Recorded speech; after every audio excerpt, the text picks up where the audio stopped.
انسان کو جو مشکلات آتی ہیں نا، اگر کسی شخص کو پتہ چل جائے نا کہ یہ سامنے والا پل میں نے گزرنا ہے تو اس پار میری اپنی جائیداد شروع ہو جائے گی، تو وہ پل گزرنا اس کے لیے مشکل نہیں رہتا۔ اگر کسی کو پتہ چل جائے کہ بس یہ 2 سڑکیں ہیں میں نے عبور کرنی ہے، پھر میرے لیے سفر آسان ہو جائے گا، تو وہ جھٹ پٹ گزر جاتا ہے، نہ دھوپ دیکھتا ہے، نہ تھکاوٹ دیکھتا ہے، نہ رش دیکھتا ہے، نہ گاڑیوں کی ریل پیل دیکھتا ہے، گزر جاتا ہے۔ اللہ کریم نے فرمایا بندہ مومن جان لے، اگر میں تجھے ایک مشکل دوں گا تو میں تجھے کتنی آسانیاں، چلے سارے بول دیں کتنی جی، کتنی اللہ تعالیٰ آسانیاں دے گا؟ 2 آسانیاں۔ ہم لوگ اچھا جب ہمارا ذہن بن جاتا ہے نا کمزوری کا، ہمارا جب مزاج بن جاتا ہے مایوسی کا، پھر معاملہ ذرا ہمارے لیے گمبھیر ہو جاتا ہے۔ اگر ہم یہ ذہن بنائے نا کہ مشکل میرے اللہ کی طرف سے آئی ہے تو وہ مجھے آسانی بھی ضرور عطا کرے گا، تو پھر اللہ ضرور ہی آسانیاں عطا فرماتا ہے۔ اور جو مشکلات زندگی میں آتی ہیں نا، حضرت مولا علی شیر خدا رضی اللہ تعالیٰ عنہ کا بڑا خوبصورت فرمان ہے۔ حضرت علی فرماتے ہیں جب تجھے مشکل آتی ہے تو وہ تجھے رب کا پتہ بتانے آتی ہے، وہ تجھے اللہ کا پتہ بتاتی ہے، اس لیے کہ جب تو سارے اسباب کر لیتا ہے، جو ضرورت ہوتی ہے پوری کرتا ہے، تندرست ہو کے وہ کام کرتا ہے، پھر بھی کام نہیں ہوتا، تو اس کا مطلب ہے کرنے والا تو نہیں، کرنے والا کوئی اور ہے جو کام کرنے والا۔ تو بھائی مشکلات کے بعد جو اللہ آسانی دیتا ہے، حضرت ابراہیم کو آگ میں بھی پھینکا گیا، حضرت ابراہیم علیہ السلام کو ستایا بھی گیا، نکالا بھی گیا، لیکن جب ان مشکلات سے گزرے تو میرا رب فرماتا ہے وَإِذِ ابْتَلَىٰ إِبْرَاهِيمَ رَبُّهُ بِكَلِمَاتٍ فَأَتَمَّهُنَّ قَالَ إِنِّي جَاعِلُكَ لِلنَّاسِ إِمَامًا۔ کہا جب ابراہیم پورے اترے تو پھر ہم نے انہیں امام بنا دیا۔ یا اللہ کس طرح کی امامت دی؟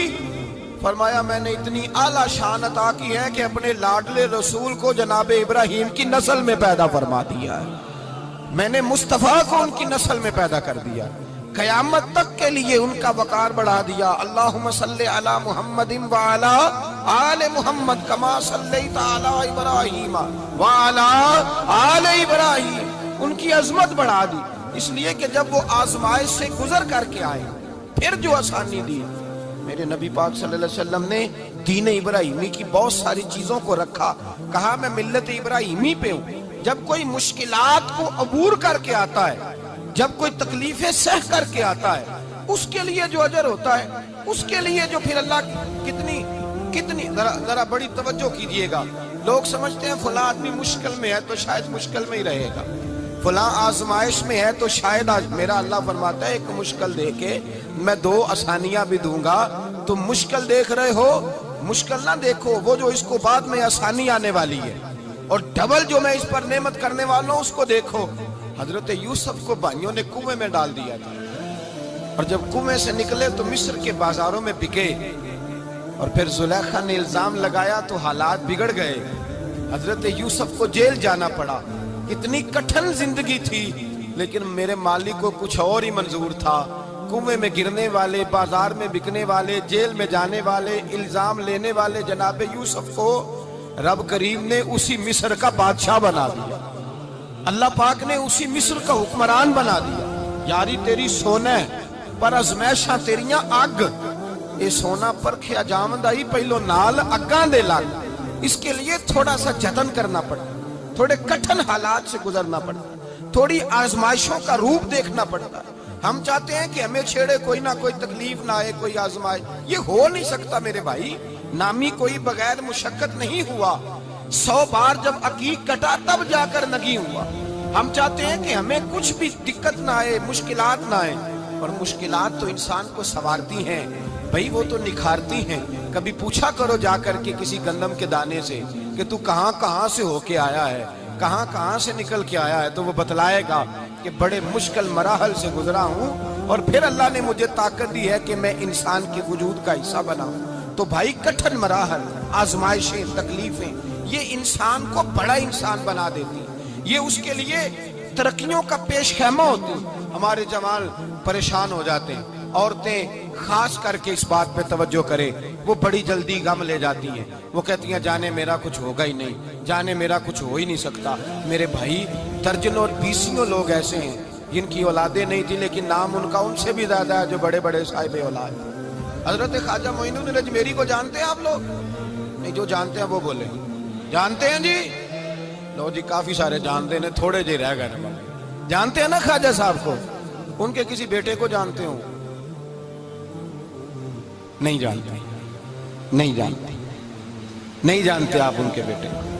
حضرت خواجہ معین الدین اجمیری رحمۃ اللہ تعالیٰ علیہ کے بیٹے کو نہیں جانتے، لیکن ویسے آپ ہندوستان میں کسی آدمی کو چھیڑ کے دیکھیں، وہ کہے گا میں خواجہ صاحب کا روحانی بیٹا ہوں۔ میرے بھائی یہاں لوگ پریشان ہو جاتے ہیں کہ اولاد ہوگی تو یہ ہوگا، فلاں ہوگا تو یہ ہوگا۔ بھائی ایسی کوئی بات نہیں۔ میرے پاس پیسے ہوتے تو میرا ابا بیماری سے فوت نہ ہوتا۔ جو مالدار ہوتے ہیں تو کیا وہ بچ جاتے ہیں؟ حضرت اسرائیل انہیں چھوڑ جاتے ہیں؟ او خدا کے بندے تو کیسی بات کر رہا ہے؟ یاد رکھ، یہ جو آزمائشیں ہوتی ہیں، یہ جو تکلیفیں ہوتی ہیں، یہ جو تھوڑے سے مشکل حالات ہوتے ہیں۔ حضرت یونس علیہ السلام کی دوستی ہوگی حضرت جبریل امین سے، تو جناب جبریل ملنے آئے۔ حضرت یونس علیہ السلام فرمانے لگے جبریل میرا دل کرتا ہے مجھے اس بندے کی ملاقات کرا جو اللہ کا سب سے زیادہ عبادت گزار بندہ ہے۔ حضرت جبریل امین لے گئے دور دور فلسطین کے علاقے میں، اور لے جا کر ایک بندے سے ملاقات کرائی جس کی دونوں آنکھیں بھی کوئی نہیں تھی، دونوں بازو بھی کوئی نہیں، دونوں پیر بھی کوئی نہیں، اور اس بندے کی زبان پر لفظ بڑا کیا جاری تھے، یا اللہ تیرا شکر ہے، یا اللہ تیرا، بول کے کہیے یا اللہ تیرا، اے اللہ تیرا شکر ہے۔ شکر شکر کر رہا تھا۔ حضرت جناب سیدنا یونس علیہ السلام کہنے لگے میں نے تجھے عبادت گزار کو ملانے کو کہا تھا، تو کہاں لے آیا؟ حضرت جبریل کہنے لگے یا یونس، یہ ہر چیز جانے کے باوجود اپنے رب کی رضا پہ راضی ہے۔ اس وقت دنیا میں نبیوں کے بعد جس سے اللہ سب سے زیادہ پیار کر رہا ہے وہ یہی بندہ ہے، یہ اپنے رب کی رضا پہ راضی ہے۔ مانا کہ جب اس حال میں راضی ہے تو بس ٹھیک ہو گیا، ٹھیک ہو گیا۔ وصل اچھا ہے نہ فراق اچھا ہے، بس جس حال میں محبوب رکھے وہی حال اچھا ہے۔ بس جس حال میں انہوں نے رکھا بات ٹھیک ہو گئی۔ اس میں اب انسان شکوا کرتے پھرے کہ یہ کس طرح ہے وہ کس طرح، اپنے آپ کو مطمئن رکھا۔ میرے بھائی یاد رکھیں، آزمائشیں تکلیفیں آپ کو بڑا کرنے کے لیے آتی ہیں۔ ہم آزمائش کو برا جانتے ہیں، دکھ کو برا جانتے ہیں۔ دکھ تو بڑے پیارے ہوتے ہیں، یہ رونے کا سلیقہ سکھاتے ہیں، یہ اللہ کو منانے کا طریقہ سکھاتے ہیں، یہ مسجد میں جانے کا۔ وہ جو سکھی بندہ ہے نا، سکھی، مجھے ایک صاحب کہنے لگے دو قسم کے لوگ مدینے سے آتے، مدینہ شریف پوچھنے لگے، کہنے لگے حضرت جی دو قسم کے بندے ہیں، کچھ واپس جاتے ہوئے تڑپ رہے ہیں، کچھ تصویریں کھینچ رہے ہیں رخصتی کے وقت، فرق کیا ہے؟ تو میں نے کہا وہ جو تصویریں کھینچ رہا ہے وہ امیر آدمی ہے، اسے پتا ہے کہ میں پھر ٹکٹ لے لوں گا، مہینے کے بعد پھر آ جاؤں گا، اور یہ مدینہ چھوڑتے ہوئے تڑپ رہا ہے، یہ کوئی غریب ہے، یہ کہہ رہا ہے پتہ نہیں دوبارہ موقع ملے کہ نہ ملے، یہ دکھی ہے۔ یہ آزمائش میں دکھی سکھی بندہ تو مکے جا کے نہیں روتا، وہاں بھی کھڑا ہے ڈٹ کے کھڑا، دکھی کوئی نہیں تو روئے کیسے؟ جب آپ کو اللہ مشکل دیتا ہے تو سمجھ لیں رب آسانی دینا چاہ رہا ہے، جب تیز دھوپ آتی ہے تو سمجھ لیں اللہ گرم ہوا گزار کے ٹھنڈی بارش برسانا چاہ رہا ہے، اور جب چاروں طرف سے گھٹن ہو، پنجابی میں کہتے ہیں گمہ لگ جائے، تو پھر سارے بول کے کہتے ہیں اب جو طوفان آئے گا وہ سخت ہی آئے گا، اس لیے کہ گھٹن جتنی زیادہ ہوتی ہے پھر فضل بھی اتنا۔ جن لوگوں نے تکلیفیں زیادہ سہی تھی رب نے عزتیں بھی زیادہ ہی عطا فرمائی، جن لوگوں نے تکلیفیں زیادہ سہی نا انہیں اللہ نے درجہ بھی۔ حضرت بلال حبشی نے بڑی تکلیف سہی، مارا کرتا تھا امیہ، بڑا مارتے تھے، اتنا مارتے تھے کہ موٹے، آپ نے کبھی دیکھے ہیں دیہاتوں میں موٹے موٹے موٹے موٹے پائے ہوتے تھے چار پائیوں کے، موٹے موٹے موٹے موٹے بان کی چار پائیاں اور بڑی چار پائیاں، کافر بچھا کے بیٹھ جاتے اور حضرت بلال حبشی کے پیر ان کے نیچے رکھ دیتے، ہاتھ ان کے نیچے رکھ دیتے، آگ لوہا گرم کر کے اس کے اوپر ننگے بدن لٹا دیتے۔ مکے نے بڑی آزمائشیں دیکھی، پھر اسی مکے نے مدینے نے عجیب رنگ دیکھا کہ میرے نبی معراج سے واپس آئے اور حضور نے عظمت دی، فرمایا بلال یار تیرا بڑا مقام ہے، تو مدینے میں چل رہا تھا اور میں جنت میں تیرے قدموں کی آواز سن رہا تھا۔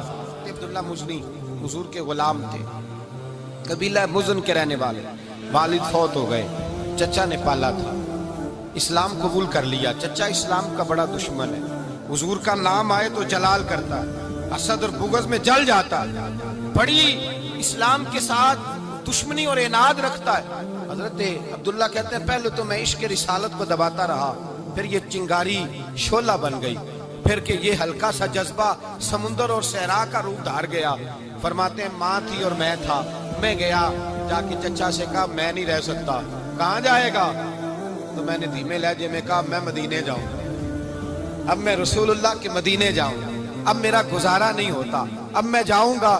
کہتے ہیں چچا کہنے لگا اچھا تو وہاں جائے گا؟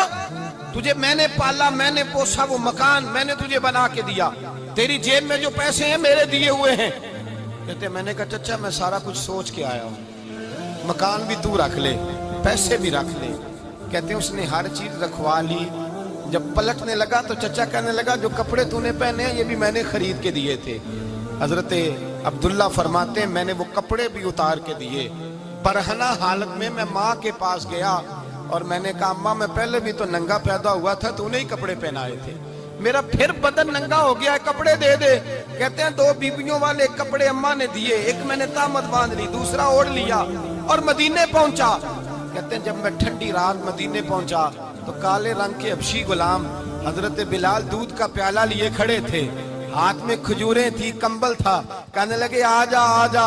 مصطفیٰ نے فرمایا تھا قبیلہ مزن سے میرا غلام آ رہا ہے، میں ساری رات سے تیرا انتظار کر رہا ہوں۔ حضرت جناب سیدنا عبداللہ رضی اللہ تعالیٰ عنہ فرماتے ہیں میری مشکل آسان ہوئی، فرماتے ہیں مجھے مدینے میں اعزاز مل گیا، مجھے عزت مل گئی، ہر آدمی میری قدر کرنے لگا۔ گویا بزرگ کہتے ہیں کہ حضرت عبداللہ دعا کرنے لگے کہ اے اللہ تو نے مجھے بڑی شان دی ہے مصطفیٰ کی گود میں، اگر اسی رحمت کے چھاؤں میں پردہ کر جاؤں تو میری بات بن جائے۔ حضرت عبداللہ کا وصال بھی رسول اللہ کی گود میں ہی ہو گیا، گود میں، نہ کوئی رشتہ دار، نہ کوئی تعلق دار، نہ کوئی ہمسایہ اپنا، نہ کوئی چچا، نہ کوئی ماموں، شہر میں تنہا اسی کسے دے کچھ نہیں جے لگ دے تے نہ کوئی ساڈا دردی، تنہائی۔ جنازہ اٹھا تو اٹھانے والے کون؟ ابو بکر صدیق، فاروق اعظم، عثمان غنی، مولا علی، حسنین کریمین جنازے میں شامل۔ میرے رسول پاک صلی اللہ علیہ وسلم نے جنازہ پڑھایا، دیکھو مشکل کاٹی تھی تو آسانی کا رنگ دیکھو، آسانی کا انداز دیکھو۔ حضرت سیدنا ابو دردہ رضی اللہ تعالیٰ عنہ ارشاد فرماتے ہیں مدینے میں رواج تھا کہ جب قبر میں اتارنے لگتے تھے تو قریبی رشتہ دار اتارا کرتے تھے، پر عبداللہ کا تو رشتہ دار ہی کوئی نہیں تھا مدینے میں، کون اتارے؟ فرمایا جب قبر میں اترنے لگے تو حضرت ابو بکر صدیق اور حضرت عمر فاروق اتر گئے کہ ہم قبر میں اتارتے ہیں۔ رسول اللہ نے فرمایا تم باہر نکلو، تم کیوں قبر میں گئے ہو، باہر آؤ۔ کہتے ہیں ہم باہر آئے تو اللہ کے رسول اندر گئے، فرمایا کون کہتا ہے اس کا کوئی نہیں، میں جو موجود ہوں، کون کہتا ہے کوئی نہیں؟ فرمایا رکھو میرے ہاتھوں پہ۔ کہتے ہیں حضور کے دست مبارک پہ رکھا اور باہر کھڑے ہم رشک کرنے لگے کہ واہ اللہ تیرا آسانی دینے کا رنگ، آسانی۔ اس نے مشکل برداشت کی تو رب نے مصطفیٰ کے قدموں میں آسانیاں عطا فرمائی، بسے اور حضور نے قبر میں رکھا، نبی پاک نے۔ حضرت جناب سیدنا علی المرتضی شیر خدا کرم اللہ تعالیٰ وجہ الکریم کی والدہ حضرت فاطمہ بنت اسد رضی اللہ تعالیٰ، حضرت علی کی والدہ، بڑا پیار کیا میرے نبی پاک کے ساتھ، حضور ان کے گھر میں رہے، ان کے گھر میں پرورش پائی۔ حضرت علی کہتے ہیں میری اماں پہلے رسول اللہ کا خیال رکھتی تھی، غربتوں کے زمانے میں نبی پاک کا ساتھ دیا، مکہ مخالفت کرتا تو جناب فاطمہ حضور کا خیال رکھتی، فاطمہ بنت اسد، بڑا پیار کیا، بڑی محبت کی مولا علی کی والدہ نے، ہر دکھ ہر تکلیف کاٹی، لیکن رسول کائنات صلی اللہ تعالیٰ علیہ وسلم کا ساتھ نہ چھوڑا۔ اور یہاں تک روایات میں ملتا ہے کہ جناب فاطمہ الزہرا جب بیعہ کے ان کے گھر گئی تو باہر سے سودا لا کے دیتی، حضرت فاطمہ سے بڑا پیار کرتی، بڑی محبت، مشکلات میں ساتھ دیا۔ جب وصال ہوا تو فرماتے کوہرام مچ گیا مدینے میں، لوگ منتیں کرتے تھے کہ حضور کا ایک بال مل جائے تو قبر میں بخشش کا سامان ہو جائے گا۔ رسول پاک نے فرمایا جب جناب علی کی والدہ کو غسل دے لو تو کفن پہنانے سے پہلے میرے پاس آنا۔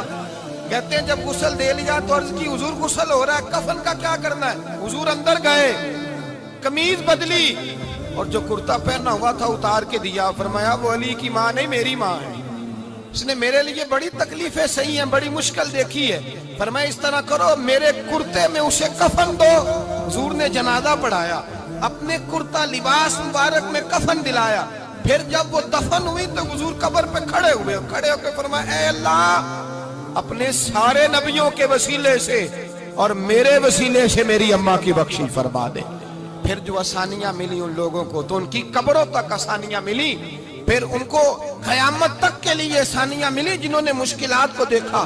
اور بھائی جو سوئے رہے، جو آرام کرتے رہے، جنہوں نے مناسب ہی نہ سمجھا کوئی کٹھن مرحلہ طے کرنا، جنہوں نے کہا نا نا نا نا ہم تو سکھ کے ساتھی ہیں، ہم تو سکون کے ساتھی ہیں، بھائی ہم تو سلوٹ کے ساتھی ہیں، جب موجیں لگے گی تو دوڑ کے پہنچیں گے، کہیں گے ہمارا بھی تعلق بنتا ہے، ہماری بھی رشتہ داری ہوتی ہے، ہمارے بھی رابطے ہوتے ہیں، پھر دوڑ کر کے پہنچیں گے۔ اصل ساتھی وہ ہوتا ہے جو دکھ کا ساتھی ہوتا ہے، آزمائش کا ساتھی، مشکلات تجھے اونچا اڑاتی۔ حضرت سلمان فارسی کہتے ہیں میں نبی پاک کی تلاش میں نکلا تھا، حضور کی تلاش میں نکلا، اور میں نے کئی سال حضور کو ڈھونڈا، کبھی ایک دروازے، کبھی ایک دروازے، کبھی دوسرے دروازے، کبھی تیسرے دروازے۔ فرماتے میں شہزادہ تھا پر بکتا بکاتا مدینے آیا، میں نے نبی پاک کی تلاش میں یہودیوں کی غلامی بھی کی، تیری تلاش میں پھرا میں جنگل پہاڑ اور دشت میں۔ فرماتے ہیں بڑی تکلیف کاٹی، بڑی آزمائش دیکھی، لیکن اس دن مجھے سارے دکھ بھول گئے، اس دن میری ساری تکلیفیں آسانیوں میں بدل گئی، جس دن میرے نبی نے میرا بازو تھام کے کہا سلمان منا اہل البیت، فرمایا سلمان کو تو میں نے اپنی اہل بیت میں شامل کر لیا ہے۔ فرماتے اتنی بڑی فضیلت کہ میں رسول اللہ کے خاندان میں جا شامل ہوا۔ تو بھائی یاد رکھیں، جب آپ کو مشکل آتی ہے تو آپ کو آسانی دینے کے لیے